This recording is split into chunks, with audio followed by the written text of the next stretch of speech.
শিশুকে তার মায়ের থেকে আলাদা করার নিয়ত করেন না। বিবির সাথে রাগ হয়ে বলছেন তোরে আলাদা করে দেব, হ্যাঁ নাউজুবিল্লাহ।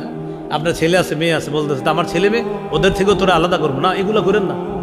তিরমিজির হাদিস 1566 নম্বর হাদিস, রাসূলুল্লাহ সাল্লাল্লাহু আলাইহি সাল্লাম বলেন, মান ফাররাকা বাইনা ওয়ালিদাতিন ওয়া ওয়ালাদিহা, কেউ যদি মা আর তার শিশুর মাঝে পার্থক্য করে দেয়, ফাররাকাল্লাহু বাইনাহু ওয়া বাইনা আহিব্বাতিহি ইয়াউমাল কিয়ামাহ, কিয়ামতের ময়দানে ওই ব্যক্তি আর তার প্রিয়জনদের মাঝে আল্লাহ পার্থক্য করে দিবে, আল্লাহ পৃথক করে দিবে। তুমি যেমন দুনিয়াতে এক মায়ের কোল থেকে শিশুকে ছিনায় আনিছো, কিয়ামতের ময়দানে প্রিয়জনদের কাছ থেকে আমি আল্লাহ তোমাকে ছিনায় নিব, তাদের থেকে তোমাদেরকে আলাদা করে দেব।